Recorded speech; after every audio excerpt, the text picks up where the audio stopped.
Hello, everyone, and welcome to Chapter 2, The Counselor as a Person and as a Professional. So the main points we'll be covering this chapter are motivations, personal therapy, transference, countertransference, client dependence, stress, burnout, and impairment, and self-care. Here are some ACA codes to consider with regard to Chapter 2. This is by no means an exhaustive list of all of the relevant ACA codes, but the ones more pertinent to the current chapter. I'll be doing this at the beginning of every chapter that I cover this semester. So starting with Code A4A, Avoiding Harm. Counselors act to avoid harming their clients, trainees, and research participants and to minimize or to remedy unavoidable or unanticipated harm. Code A4B, Personal values. Counselors are aware of and avoid imposing their own values, attitudes, beliefs, and behaviors. Counselors respect the diversity of clients, trainees, and research participants and seek training in areas in which they are at risk of imposing their values onto clients, especially when the counselor's values are inconsistent with the client's goals or are discriminatory in nature. Code C2D, Monitor effectiveness. Counselors continually monitor their effectiveness as professionals and take steps to improve when necessary. Counselors take reasonable steps to seek peer supervision to evaluate their efficacy as counselors. Code C2G, Impairment. Counselors monitor themselves for signs of impairment from their own physical, mental, or emotional problems and refrain from offering or providing professional services when impaired.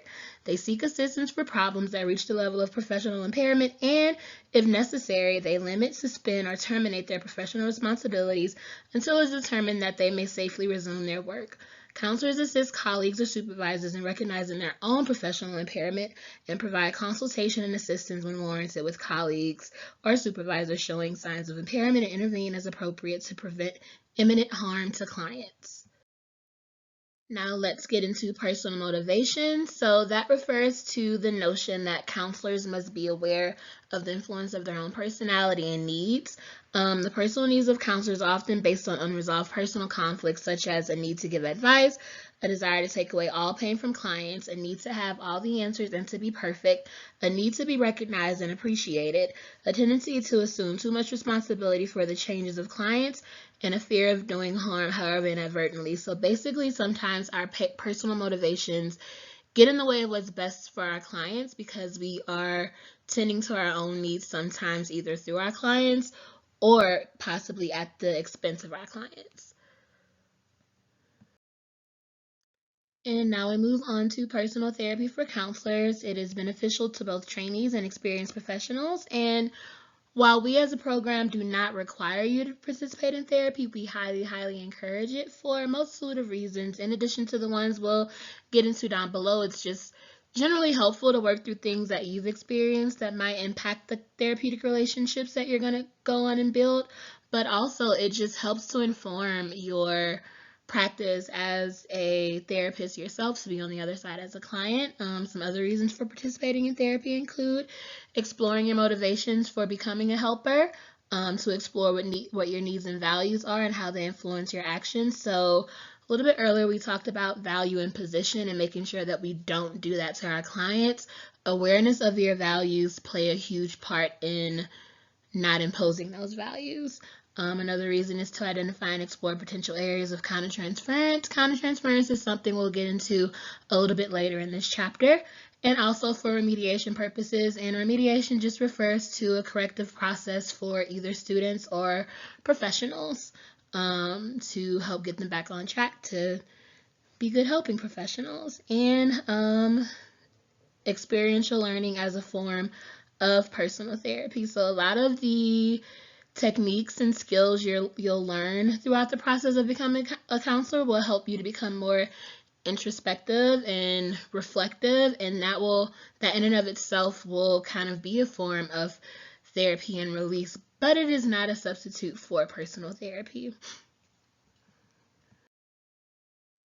Next up, we have transference, and transference by definition is the process whereby clients project onto their therapist past or current feelings or attitudes they had towards significant people in their lives. So for example, you may remind a client of their father, and if they had a very positive, loving, healthy relationship with their father, then they may treat you more favorably than they would otherwise. They might build a connection to you a lot sooner and a lot easier. And on the other side of that, if they had a very negative, hurtful, painful relationship with their father and you remind them of their father, then they might engage in the same behaviors that they did in response to that. So they may lash out or act out, or sometimes they may even become like very, very meek and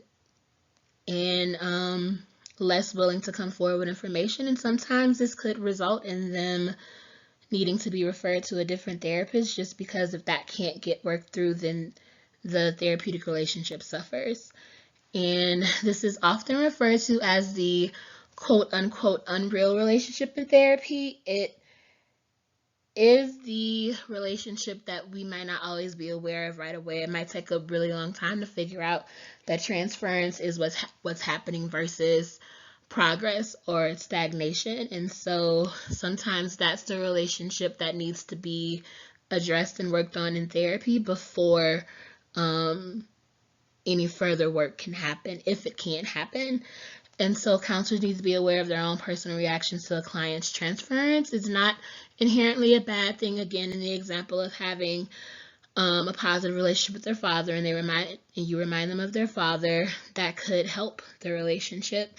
All reactions of clients to a therapist are not to be considered as transference. Sometimes clients' reactions are really a reaction that they're having to you. And again, this can be worked on. It's not inherently bad or inherently good. Sometimes it just is. And if it can be improved upon or used in the relationship, then the therapeutic relationship continues. If it is a point of contention, then we might have to consider referrals, and that is okay. And so dealing appropriately with transference is an ethical requirement, and that happens through the things I said. Either you address it and you're able to work through it, move forward, use it in a productive way if possible. If not, again, work through it, or if not, then looking at referral resources for that client. Now we've arrived at countertransference, and countertransference by definition refers to any projections onto the client by the therapist that distort the way they perceive and react to a client. So we just finished discussing transference, which refers to the client projecting feelings onto you based on someone in their past or present. And so now we have that same thing, but it's when the therapist projects those feelings onto the client.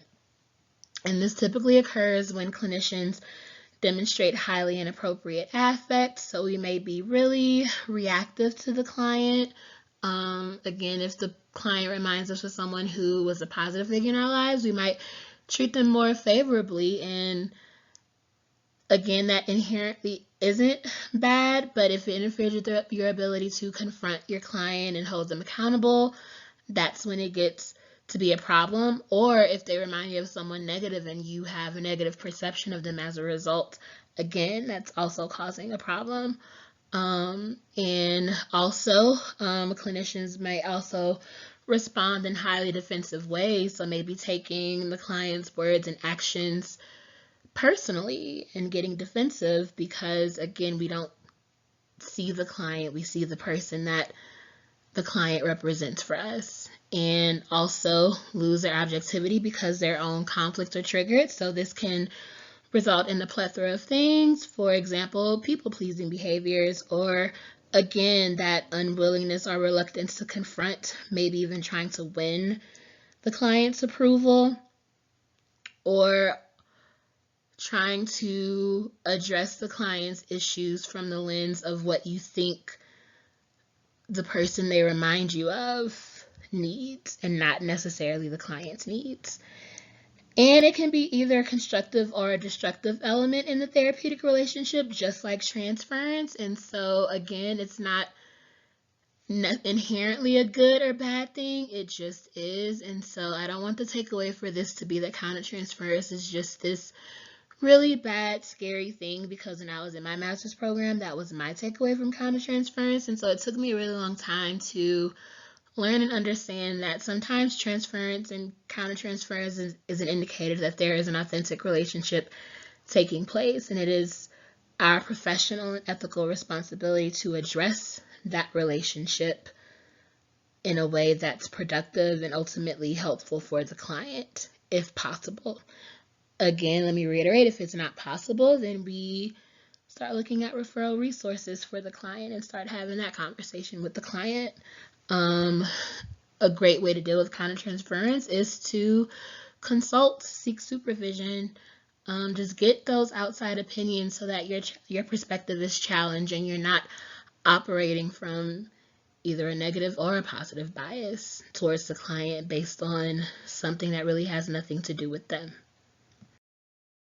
And now I'm just going to elaborate on some examples of countertransference. So being overprotective with the client, treating clients in benign ways, trying really hard not to upset them or offend them, rejecting a client, needing constant reinforcement and approval from the client, seeing yourself in the client, developing sexual or romantic feelings for a client, giving advice compulsively, just that drive to fix what's going on because fixing them kind of represents fixing you or your experiences with the issue that you're perceiving, and a desire to have a social relationship with clients. So if you're thinking, oh, I would love to go to the movies or go shopping or hang out, that is a clear indicator of countertransference happening and needs to be challenged.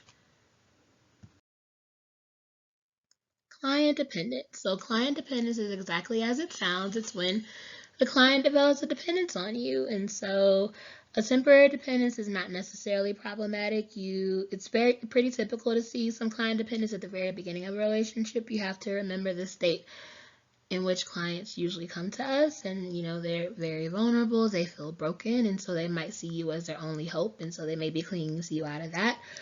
You also might see it at the end of a therapeutic relationship because moving on or ending something can be pretty scary, and so a client might even regress when they know that things are coming to an end because they just don't want to let go of that relationship because they may not fully believe in themselves that they can do this without you.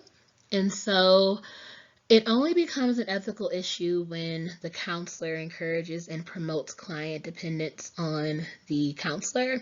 And so this can manifest in very subtle ways. One way is counselors may collude with their clients and keeping them dependent. So fostering that dependence, setting the client up to rely on your approval and acceptance to the point where they only get validation from you and never learn to validate themselves might be one way that counselors collude with the client to keep them dependent. Another way is if a client expresses fear of doing something independently, and instead of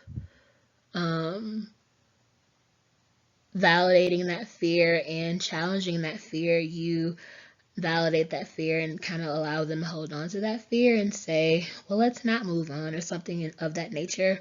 Termination is another way, delaying termination to be specific. So even though the client no longer needs services, so they've reached all their goals, they have the coping skills necessary, and termination is still delayed. You might introduce new goals that the client doesn't really need or have already been addressed in previous goals, but it's just framed differently to convince the client that they need to keep working with you.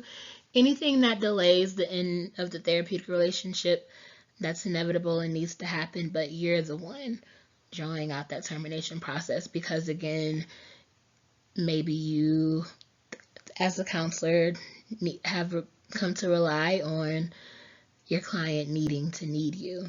And so again, that's when it gets really unhealthy. And much like addressing countertransference and transference, if it gets unhealthy, consultation and supervision are very, very helpful in overcoming this.